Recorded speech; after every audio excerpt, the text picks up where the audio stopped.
Are you looking to connect with your tarot deck? If you wanted to form a deeper connection with your deck of cards, you've come to the right place, because here on Connect with Your Deck, that's exactly what I'm going to teach you to do. I'm going to teach you to have spiritual confidence so you can listen to your intuition and read your tarot cards with ease. And today we are going to be talking about the Six of Wands. I'm going to be talking about the numerology because I think it's one of the most potent symbols to help you understand these numerical cards in the minor arcana. We're going to be talking about the Kabbalah, particularly the Tree of Life.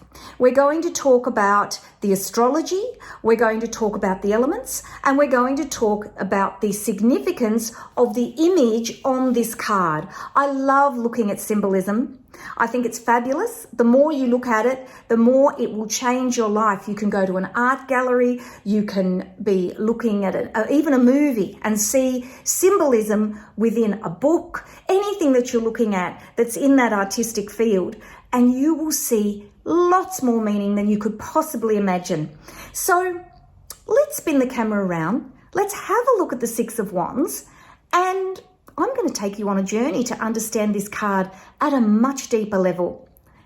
See you soon. So let's talk about the Six of Wands. The Six of Wands is the Lord of Victory. I'm following through on my tarot symbolism cheat sheets, which are available in my Etsy shop. So if you would like to have a copy of these, I will make sure that there is a link down in the description box for you, and then you'll have the sheets to follow along with as we go through the whole deck talking about the symbolism. So the Lord of Victory, 6, balance and stability. So we're going back around to balance and stability, and that is because we are looking at the compounding effect of the numbers. So 6 is made up of 2 3s. What's 3 made up of? 1, which is new beginnings, and 2, which is balance of opposites. They come together and create balance and stability again with 6, but it is expressed a little bit differently. So to how it is in the 4.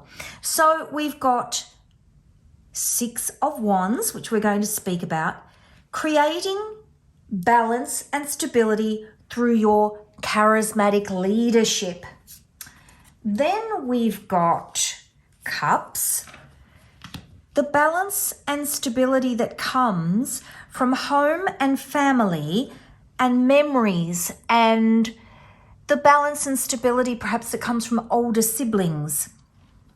Then we have the balance and stability that comes from moving away from things that are not helpful to you.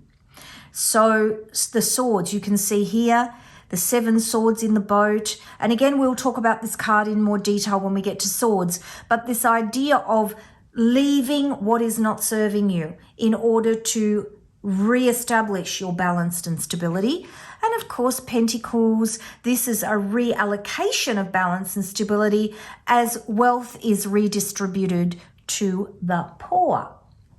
Then if we look at the major arcana cards, which are 6, we are looking at the Lovers. And again, the Tree of Knowledge and the Tree of Life. And I've talked about these cards in great detail. The balance of masculine and feminine, bringing about the stability in the world as, you know, the Adam and Eve in the Garden of Eden went from innocence to experience, from lack of knowledge to knowledge, from not taking part in the world to taking part in the world with all of its challenges and faults. The Devil, lack of stability. Again, the couple, they could just rip the chains off and walk away, but they're being held back. What is holding you back from achieving that spiritual and physical, you know, conscious and unconscious stability within yourself? So balance and stability reflected in 6. Again, the card 6, the Lovers, and the card 15, the Devil, 1 and 5, which makes 6. So if we look at these cards, and again, the major arcana I've done, and these, of course, we're traveling through the deck, and I will be getting to all of those as we work through the deck, the cards. So if we look at the 6 of Wands, balance and stability in 6, the Lord of Victory is the major arcana name, the major arcana, the Golden Dawn name for this card. So again, you've got the 2 3s coming together to form 6, and this is how we form balance and stability through bringing our leadership and responsibility to the world. So the Seraphot, and again, Seraphots, we're not talking about the the pathway of energy from one Seraphot to another. We are talking about the emanation of energy, and we're looking at Tiphareth, which is in the middle of the tree of life, and this is beauty. So the meaning is beauty of self, spiritual consciousness, the self and the higher masters, understanding the harmony of all things, helping and transformation. So this is about the beauty in you being used to lead others. And of course, the challenge of this card is, you know, maybe you're too into your sense of Leo, if we think of the zodiac, and you're pushing everyone to follow you, if you look at this card in negative aspect. And it's important, you know, when you look at your meaning of cards, and we will go into more of that, that even if you're not going to read reversed cards, which I don't, you still need to be aware of the cards that are around a card when you're doing your readings, because it can affect the meaning. And it may be that this person is too into their beauty and too into their confidence and their ability to lead, and they're pushing people, and that's not helpful either. Classical element, again, fire, strength, activity, blood, and life force. Traditional timing, again, for the Wands is spring, or we look at the second decan in Leo, which I'll show you on the little map. We are in here, in the middle, smack bang in the middle of Leo.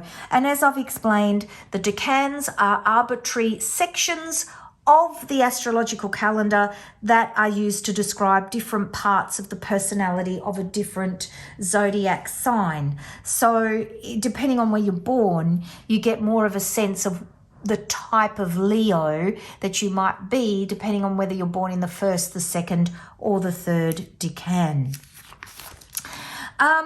So let's have a look at this card. Jupiter in Leo, creative, passionate, generous, self-centered, which was what I was talking about before. And of course, this understanding of the astrology informs the card. That's why we have the cards drawn in the ways they are to reflect the meaning that sits behind. So, and of course, the beauty of the Rider-Waite-Smith deck was the Rider-Waite-Smith was the first deck to actually have pictures in the minor arcana cards. The decks before then, apart from the Solar Busca deck, which also did, which is a very ancient deck, and when I come to do my Tarot for Beginners course, which is a free course, there'll be some videos and a workbook, of course, you can purchase as well. But there'll be videos, and the videos I will show you some of the decks and explain to you the history when we look at those. So if we look at the symbolism of this card, the horseman is the commander or leader, and he is victorious, and he represents your conscious will.